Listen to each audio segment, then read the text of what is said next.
এলাকার মানুষ আইসা মুসা নবীরে কয়, নবী দোয়া করেন, মিশরে বৃষ্টি নাই। নবী 70,000 কাফেলা নিয়ে জঙ্গলে গেলেন দোয়া করবে। হঠাৎ কয়, আল্লাহ এতগুলো মানুষ নিয়ে হাত তুললাম, জমিনে বৃষ্টি দাও। আমার আল্লাহ ডেকে বলে, রে মুসা, তুমি যেই লোকগুলো নিয়ে দোয়া করতেছো, এই লোকের মধ্যে একটা গুনাহগার আছে, লাগাতার 40 বছর গুনাহ করেছে, জিনা করতেছে। ওই বান্দাটারে যদি উঠাইয়া না দাও, আমি তোমাদের দোয়া কবুল করিয়া বৃষ্টি দিব না। মুসা নবী ডাক দিয়া কয়, এই জিনাকার, ময়দানে কে আছো? লাগাতার 40 বছর গুনাহ করতেছো রে নাফরমান। এখন আল্লাহর অর্ডার, তুই ওঠ। তুই যদি উঠিয়া না যাও, তোর কারণে আমাদের মোনাজাত কবুল হবে না। জিনাকারের ভয়ে ঢুকিয়া গেল। এখন যদি আমি উঠিয়া যাই তো মানুষ বলবে আমি জিনাকার, যদি চোখের পানি ছাড়িয়া কান্না করি মানুষ বলবে আমি অপরাধী।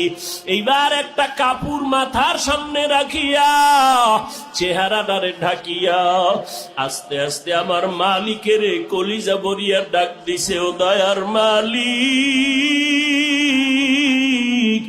40টা বছর আমি গুনাহ করতেছি, তুমি তো কখনো আমার গুনাহটারে মানুষের কাছে প্রকাশ করাও নাই।